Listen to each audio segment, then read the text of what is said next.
Hello everyone, welcome to my YouTube channel. I, Professor Prashant Bua, Dr. Subhash Technical Campus, Junagadh.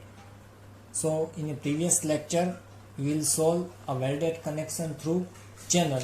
In that, the width or overlapping distance is limited in the case of channel section with connected with gusset plate. So we provide the slot and there should be the twist in the previous one example. So in the previous again the few lecture we will solve the number of example through welded connection. So in is the another type of example of welded connection. In that you must be provide the slot where you have to given the all limit limited. So जब आपको over limit data में दी गई होती है और आपके पास available length नहीं है तो आपको कैसे स्लॉट प्रोवाइड करना है, इसके लिए मैंने एग्जांपल प्रीवियस लेक्चर्स में सोल्व किया था.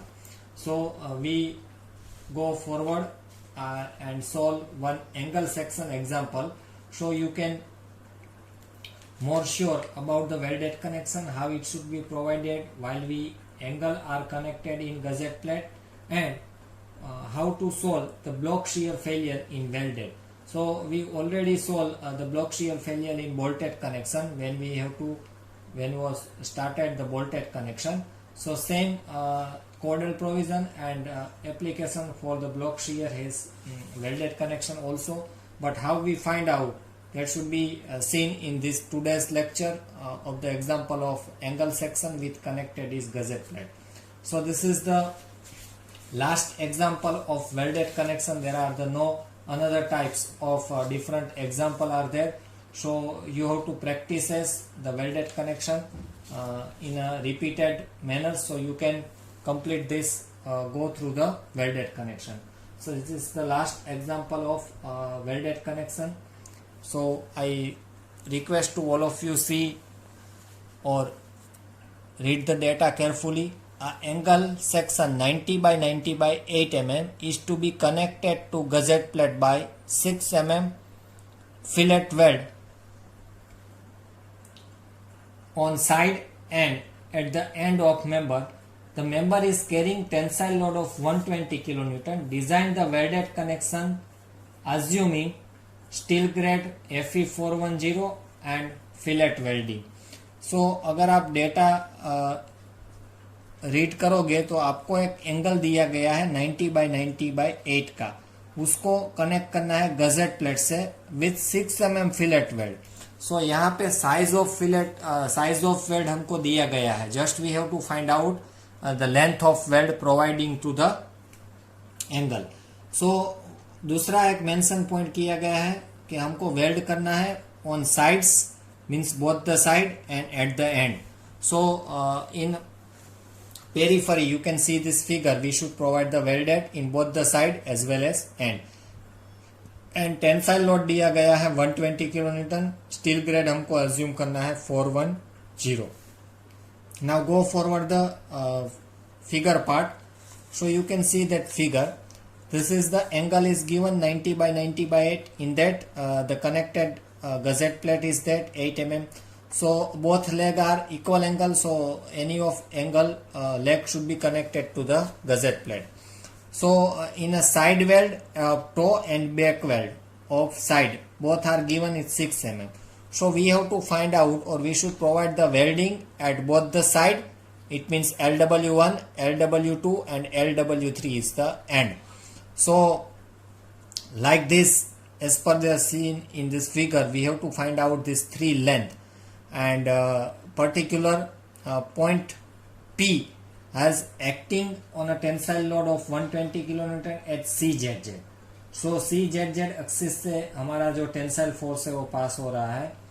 तो CZZ हमको पहले फाइंड करना पड़ेगा अकॉर्डिंग टू स्टील टेबल. और LW3 की बात करें तो हमको पता ही है क्योंकि एंगल कितना वाइड है 90. बट अननोन हमारा जो लेंथ है वो कौन सा है LW1 और LW2 जो हमको फाइंड करना है. और यहाँ पे tensile carrying the tensile load दिया गया है जो कि L सेक्शन है और CZZ पे डिपेंड्स है. तो वो परफेक्टली हमारा एक्सेल एक्सिस में नहीं होगा, इसलिए ब्लॉक शेयर फेलियर भी यहाँ पे करना पड़ेगा. So that's why there is the another change of the routine example. So first हमको क्या फाइंड करना है, CZZ फाइंड करना है. So all of you open your steel table, see the 90 by 90 by 8 equal angle section in your steel table. You can see that the CZZ is given as per the steel table. You can open 90 by 8 mm angle section. In CZZ is given 25.1 mm. So our CZZ is 25.1 mm. I write down in a figure also. So then next, what is our first step generally in welded correction? Our first step is to finding out the size of weld. But in our case, size of weld is given. Size of weld is already given. It should be provide 6 mm fillet weld. Then what should be our first step? So now size of weld is given, so we have to find out throat thickness. 0.7 times S. तो हमारा S है 6, तो हमारा throat thickness रहेगा 4.2 mm. Now we should provide weld at end and size. So for side weld at toe means at top, we should consider LW1, and for that we should provide P1. So different length हमको find करनी है, तो इसके लिए P1 find करना पड़ेगा. तो to की जो हम लेंथ प्रोवाइड करेंगे वेल्डिंग को, उसको बोलेंगे LW1. उसके लिए जो फोर्स रहेगा उसको P1 बोलेंगे. जो दूसरा है बैक पे, जो साइड वेल्ड हमको प्रोवाइड करना है in the back, it means lower side, उसको बोलेंगे LW2. उसके लिए जो रिक्वायर्ड फोर्स है उसको बोलेंगे P2. और जो एंड में वेल्ड करना है उसको बोलेंगे LW3. और उसके लिए जो रिक्वायर्ड फोर्स है उसको बोलेंगे P3. सो हमको जो टोटल 120 किलो न्यूटन गिया है उसका हमको बाइफर्गेशन करना है 3 पार्ट में, P1, P2 और P3. अगर आपको P1 मिल गया तो P1 के हिसाब से LW1 मिल जाएगा. P2 मिल गया उसके हिसाब से LW2 मिल जाएगा. और P3 मिल गया उसके हिसाब से LW3 मिल गया. बट LW3 हमको फाइंड करने की जरूरत नहीं है, क्योंकि वो फिक्स ही है. जो कि हमारा जो एंगल है जितना वाइड है इतना ही आएगा. तो LW3 की अगर आप फिगर में देखोगे तो लेंथ आएगी 90 mm. So we worried about to calculation of LW1 and LW2. उसके लिए हमको P1 और P2 चाहिए. टोटल P हमारे पास है. सो FWD फिलेट वेल्ड है, इसलिए हम लेते हैं as per the FWD fillet weld के लिए हम लेते हैं 158 न्यूटन पर mm². That you have to know. FU हमारा है स्टील ग्रेड है 410 न्यूटन पर mm². टोटल P जो कि हमको दिया है 120 kilo newton. So for LW1 के लिए हम P1 फोर्स लेते हैं, LW2 के लिए P2 फोर्स लेते हैं और LW3 के लिए P3 फोर्स लेते हैं. सो सबसे पहले वी नो दैट LW3 हमारा क्या आएगा 90 mm. सो टोटल लेंथ में से हमको LW3 पता है. Now force resisted by the end of weld. So उसके लिए हमारा इक्वेशन क्या रहेगा अगर हमको लेंथ ऑफ वेल्ड फाइंड करना है? तो you very well know P3 is equal to LW3 into throat thickness into FWD, जो कि हमारा बेसिक इक्वेशन है. P is equal to LW into throat thickness into FWT. So इसमें से हमको LW3 पता है, तो उसमें से हमको क्या फाइंड करना है? P3. So this equation we find out P3. So 90 हमारा है, 4.2 हमारा थ्रोट थिकनेस है और FWV है 158. सो P3 हमको मिलेगा 59.72. आपको न्यूटन में आंसर मिलेगा converted into the kilo newton. So answer आएगा 59.72. सो P1, P2, P3 में से हमने P3 फाइंड कर लिया है, जो के लिए एंड के लिए है. फिर से आप अगर रिवाइज करोगे फिगर, सो P3 हमने फाइंड कर लिया है. सो अभी हमको फाइंड करना है P1, P2. सो दोनों इक्वल रहेंगे. तो साइड वेल्ड के लिए अगर आपको चाहिए तो टोटल जो टेंसाइल फोर्स है उसमें से P3 फाइंड करते हैं तो दोनों का इंटेंसिटी मिल जाएगी. सो नेक्स्ट स्टेप में अभी हम क्या करेंगे, L3 पता था इसलिए हमने P3 पहले फाइंड कर लिया। नेक्स्ट स्टेप की अगर बात करें हम, तो total force to be resisted by side, total load अब कितना रेजिस्ट करेगा साइड वेल्ड, तो we know that total load है 120, उसमें से एंड का चला गया फोर्स, एंड फोर्स हमको मिला P3 59.72, तो मैं 120 में से अगर वो डिडक्ट करूं तो टोटल 16.58 किलो न्यूटन मिलता है, जो कि साइड पे रहता है। नाउ ये टोटल 16.58 अभी हमारा टेंसाइल फोर्स है। आपको 120 अभी नहीं याद रखना है, 120 में से 59 आपको एंड में प्रोवाइड कर दी। अभी हम दोनों साइड का फोर्स फाइंड करना चाहते हैं, it means P1 and P2। तो उसके लिए क्या करेंगे हम, टेकिंग मोमेंट एट B। अभी आपको B कौन सा है और A कौन सा है मैं फिगर में अभी मेंशन कर देता हूं, तो आपको पता चल जाएगा। That should be A top portion and B should be lower portion. So अभी हमको मोमेंट कहां से लेनी है, B से लेनी है। सो अगर आप B से मोमेंट लोगे, सो P1 इंटू डिस्टेंस, तो P1 इंटू डिस्टेंस, एक हमारी एंटी क्लॉकवाइज मोमेंट आएगी, B तक A टू B से डिस्टेंस है 90, so P1 into 90 is equal to जो हमारा P3 रिमेनिंग P2 है वो क्या रहेगा, टोटल साइड लोड तो 16 पॉइंट समथिंग आया था, मल्टीप्लाई बाय दिस CZZ। तो अभी हमारा टेंसाइल फोर्स का 120 नहीं है, क्या है 120 में से मैंने P3 बात कर दी है, इट मीन्स हमारा टेंसाइल फोर्स है 16 पॉइंट समथिंग, जो हमारा आंसर आया था, मल्टीप्लाई बाय दिस डिस्टेंस, तो डिस्टेंस क्या रहेगा CZZ। तो दोनों मोमेंट का अगर हम summation of M taking at moment about B लेंगे, सो हमको P1 पता चल जाएगा। So that's why we taking a moment at B। तो अभी हमको क्या करना है, P1 मल्टीप्लाई बाय 90, जो कि हमारी पहली मोमेंट है। रिमेनिंग फोर्स कितना है, अभी हमारा टेंशन 60.58 टेंसाइल फोर्स है 120 में से, multiply by CZZ। So this load into distance again moment, this load into distance again second moment. तो उसमें से हमको क्या फाइंड करना है, P1 फाइंड करना है। तो अगर P1 आप फाइंड करोगे तो आपको आंसर मिलेगा 16.895 किलो न्यूटन। ये आपका P1 हो गया, किस में से, 16.58 में से। तो अभी P2 कितना रहेगा, तो टोटल फोर्स कितना रहता है 16.58 माइनस P1 अगर मैं करूं तो P2 मिल जाएगा, तो P2 मेरे को मिलेगा 43.68 kilo newton. So now we find out all the three force P1, P2 and P3. So just remaining part is finding out the length. So that's why we provide the length.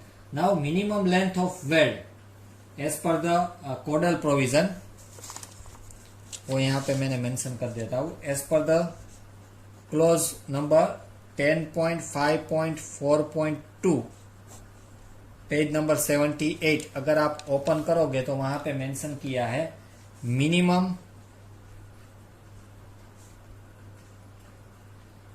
Length of weld should be provide 4 times S। जो भी हमारा size of weld है उसके multiply by 4 times करोगे, इतनी minimum wealth length तो side और and पे होनी ही चाहिए। इट मीन्स अगर आपका P1, P2, P3 कम आ रहा है ये आंसर से, तो मिनिमम आपको कितनी प्रोवाइड करनी है, 4 times S। तो हमारे केस में 4 times S अगर बात करोगे तो S हमारा है 6 mm। So 6 multiply by 4, 24 mm minimum weld हमको प्रोवाइड करनी है। अगर P1, P2, P3 का इक्वेशन प्रोवाइड करके जो 24 mm से कम आ रही है, तो मिनिमम हमको कितनी प्रोवाइड करनी है, 24। सो 4 times 6 इट मीन्स 24 mm तो मिनिमम हमको वेल्ड प्रोवाइड करना ही है। अभी देखते हैं, we find out L1, LW1 और LWT। तो हमारा सेम ही इक्वेशन रहेगा। पहले हम फाइंड करेंगे P1 is equal to LW1 into T T into F W D. So दोनों केस में हमारा चेंज क्या रहेगा, L W T. Throat thickness same है क्योंकि वेल्ड थ्रू आउट एंगल में सेम रखना है, और फिलेट वेल्ड है इसलिए एफ डब्ल्यू डी भी की वैल्यू भी सेम रहेगी। P1 अभी P1 हमारा है 16.895, एल डब्ल्यू वन हमको फाइंड करना है, थ्रोट थिकनेस है हमारी 4.2, एफ डब्ल्यू डी है 158। अगर आप ये सोल्व करोगे converted into the Newton, so L W one आपको mm में मिलेगा 25.45 mm। अगर मैं उसको राउंड फिगर कर देता हूं तो वो मिलता है 26 mm। So it should be greater than 4s और मिनिमम लेंथ, हेंस ओके। अगर ये 4s से कम आ रहा है, सपोज 20 mm आ रहा है, तो मिनिमम हमको कितनी प्रोवाइड करनी है, 24, मगर हमारे केस में सेटिस्फाई है। नाउ P2 की अगर बात करें तो P2 हमारा आ रहा था 143.68, converted into the Newton. LW2 हमको फाइंड करना है, थ्रोट थिकनेस है 4.T और FWD हमारा है 158। सो अगर आप ये सोल्व करोगे तो LW2 आपको mm में मिलेगा 65.83 mm। तो उसको मैं राउंड फिगर में प्रोवाइड करता हूं तो 66 mm मेरे को LW2 मिल गया। सो नाउ टोटल लेंथ की अगर बात करें हम, टोटल लेंथ प्रोवाइडेड, तो P1 इट मीन्स टॉप में 26 है, प्लस P2 हमारा है 66 और P3 के लिए इट मीन्स वेल्ड में आ रहा है था 90। तो टोटल वेल्ड अगर आप समेसन करोगे तो 182 mm है। सो अभी हम कौन से स्टेज में हैं, अगर आप फिर से फिगर देखोगे तो LW1 आपने फाइंड कर लिया है, वो आ रहा था 26, LW3 है 90 और LW2 है 66। सो टोटल आप लेंथ का समेसन कर रहे हो तो वो आ रहा था 182। Now since the welding is provided on the side and at the end, so no provision for end return is required. अभी हमको इसमें एंड रिटर्न ऐड नहीं करना है, वो खास आपको नोट करना है। We should provide the welding at and end at the side, hence there are no requirement for end return. अभी हमको चेक फॉर ब्लॉक शियर करना है। सो ब्लॉक शियर के लिए you very well know the clause number 6.4। तो block shear हमने bolted का किया है, मगर वेल्डेड में फर्स्ट टाइम हम सोल्व कर रहे हैं। So please carefully the step you have to calculate while we providing the block shear. So please open the clause number 6.4 in IS 800. So block shear की यहाँ पे क्या जरूरत है, so in case of angle connected to the gusset plate by welding, so failure in block shear is due to failure of gusset plate and not angle, hence the thickness of gusset plate is to be used is calculation. तो यहाँ पे block shear failure का importance क्या है, अगर आपका block shear failure safe नहीं आ रहा है, इट मीन्स हमारा जो एंगल है वो सेफ नहीं है, मगर क्या सेफ नहीं है, गजेट प्लेट। सो हमारा अल्टरनेट क्या रहेगा, हम 8 mm थिक गजेट प्लेट है, उसके साइज ऑफ थिकनेस क्या करना पड़ेगा, इंक्रीज करना पड़ेगा। सो 8 के बदले हम 10 mm या 12 mm प्रोवाइड कर सकते हैं। सो इसलिए block shear failure is important to finding out the adequate thickness of our base gusset plate, वो सेफ है कि नहीं, इसलिए। So now first step is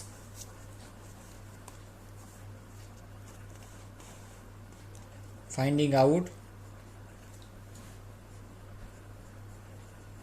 block shear failure. कैसे करना है वो ऑलरेडी आपको पता है, क्योंकि हमने बोल्टेड में तो यूज किया है। So open the clause number 6.4 IS 800। उसमें आप देखोगे तो TDB का 2 इक्वेशन है, TDB1 और TDB2। ये दोनों में से जो स्मॉलर वन है वो हमारा TDB रहेगा। Since the member is welded to gusset plate, so no net area are involve. So हमारा केस में क्या है, we should connected through welded, तो उसमें नेट एरिया कैलकुलेट करना नहीं है, क्योंकि नेट एरिया है वही हमारा क्या रहेगा, ग्रॉस एरिया, क्योंकि हम थ्रू आउट एंगल में द पंचिंग और बोल्ट होल प्रोवाइड नहीं कर रहे हैं। इसलिए हमारा जो 4 टर्म्स था AVG, AVN, ATG and ATN. So AVG हमारा क्या था, gross shear area along the force, और ATG हमारा क्या था, gross tension area perpendicular to the force. So AVG और AVN अगर मैं बात करूं, AVG हमारा था ग्रॉस शियर एरिया, वो हम लेते थे अलोंग द फोर्स. फोर्स के पैरेलल जो भी हमारा डिस्टेंस मिलता था, उल्टे multiply by thickness of angle. So we should find out AVG. और AVN क्या लेते थे, net shear area. It means जो हमें पाथ डिसाइड किया है उसमें से हम डायामीटर ऑफ होल बात करते थे मल्टीप्लाई बाय थिकनेस. सो हमारे केस में AVG और AVN दोनों क्या रहेगा, सेम, क्योंकि हम gross area is equal to क्या है हमारा, net area. Similarly the second term था ATG. तो ATG हम लेते थे ग्रॉस टेंशन एरिया, मगर कहां पे लेते थे, परपेंडिकुलर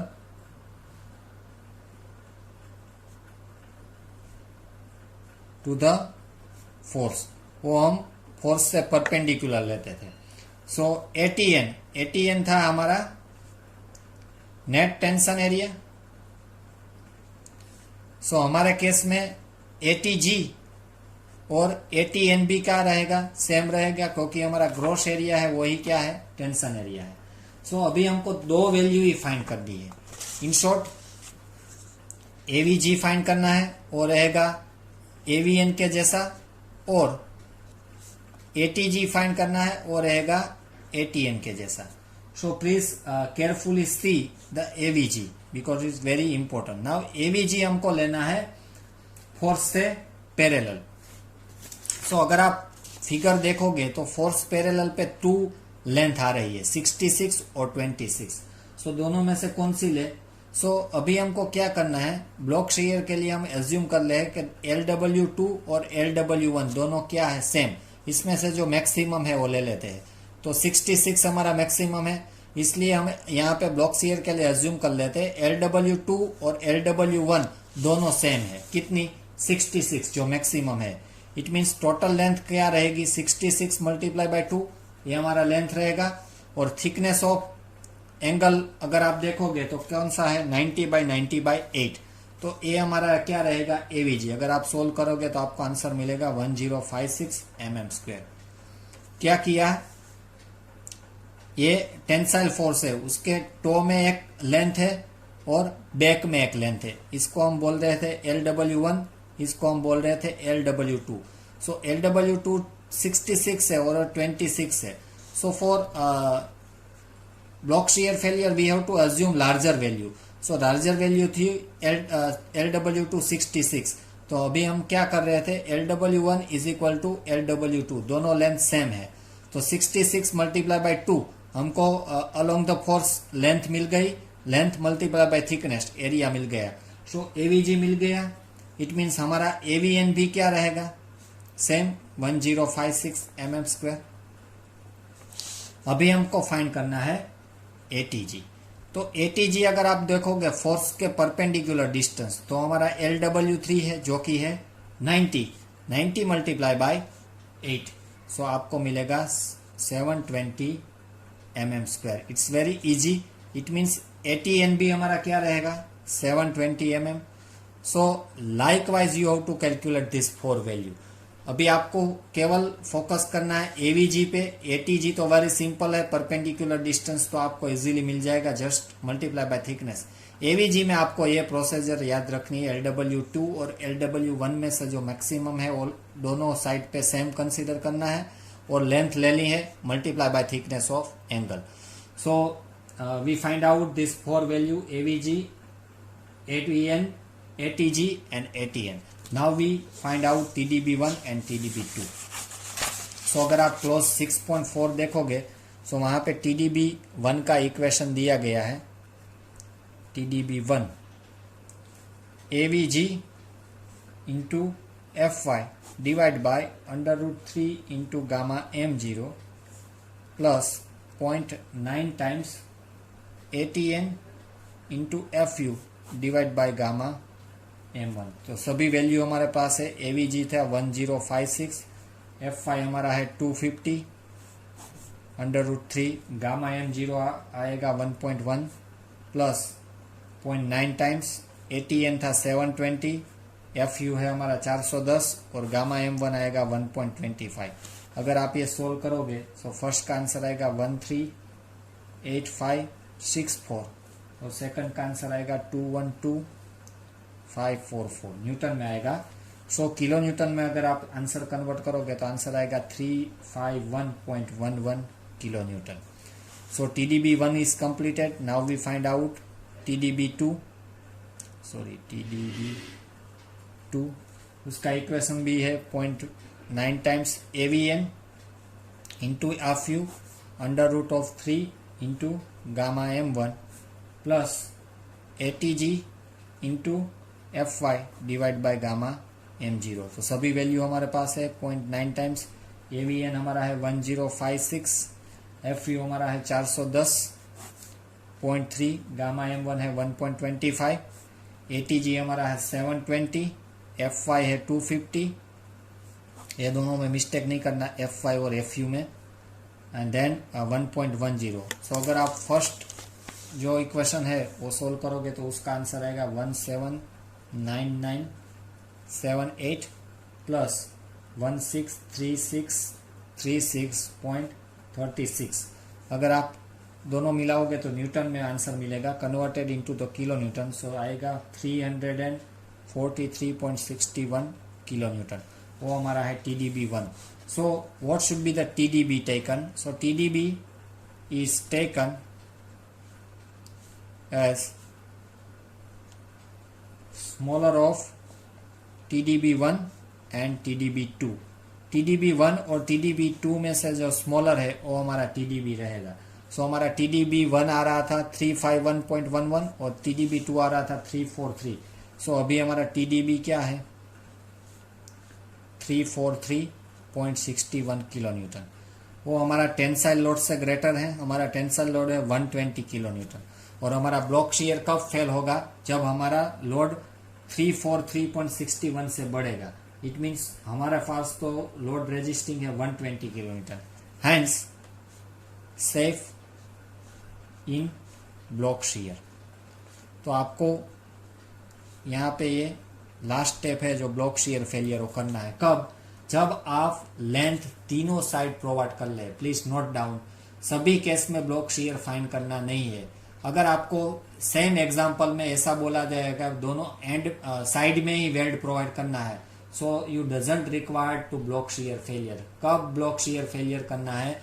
जब आप कोई भी एंगल सेक्शन कनेक्ट कर रहे हो गजेट प्लेट से और तीनों साइड वेल्ड प्रोवाइड कर दे हो, दोनों साइड और एंड में, तभी आपको ब्लॉक शियर फेलियर करना है। तो डेटा में नहीं दिया गया है कि आपको ब्लॉक शियर करना है कि नहीं है, आपको खुद जज करना है। सो इसलिए note down, hence in our case block shear failure is okay, hence the thickness of gusset plate is adequate. जो हमको थिकनेस ऑफ गजेट प्लेट दी गई है वो एडिक्यूट है। अगर हमारा ब्लॉक शियर फेलियर अनसेफ है, इट मीन्स ये TDB का आंसर 120 से कम आ रहा है, तो हमारी जो थिकनेस ऑफ गजेट प्लेट है 8 mm, उसको हमको चेंज करनी है और 8 mm से ज्यादा प्रोवाइड करना है। So that's why this reason to check the block shear failure. I hope you have to understanding this block shear failure and this wall example of welded connection. So इसमें हमने दोनों length find की है, L1, L2 और L3। इसके लिए हमको force required है क्योंकि हमारा इक्वेशन है P = LW × TT × FWT। इसलिए 120 में से हमने बाइफर्गेशन करके तीनों फोर्स फाइंड किए। अगर आप क्रॉस चेक करोगे तीनों फोर्स का आंसर भी टोटल 120 रहेगा। तो वो आप एक बार क्रॉस चेक कर लेना, वही रहेगा। So finding out the all the forces, we should find out the length. So total length हमको मिल गई और लास्ट स्टेप में हमने किया ब्लॉक शियर फेलियर का चेक, जो कि जरूरत है हमको थिकनेस ऑफ हमारी गजेट प्लेट है वो एडिक्यूट है कि नहीं। सो यहाँ पे अगर ब्लॉक शियर फेलियर फेल भी आता है तो एंगल पे कोई नुकसान नहीं होगा, वो हमारा अफेक्ट रहेगा गजेट प्लेट पे, मगर वो भी कनेक्टेड टू एंगल है, इसलिए it's very important to check the block shear failure. So ये क्वेश्चन आपको ओरल एग्जामिनेशन वाइवा में भी पूछा जा सकता है। So keep in mind why we should provide the block shear failure in welded connection and what should be the step if the welded connection is not safe। तो आपको answer पता रहना चाहिए कि हमको थिकनेस ऑफ गजेट प्लेट है वो increase करना है। So this is the all about the last example of welded connection. In next lectures onward we will start the new chapter of tensile tension member. Design of tension member is based on this bolted and welded connection. So I hope you have to understanding this both the module of bolted connection and welded connection. Keep revising both of the chapters because it directly depends on the design of tension member. Thank you student for watching this video.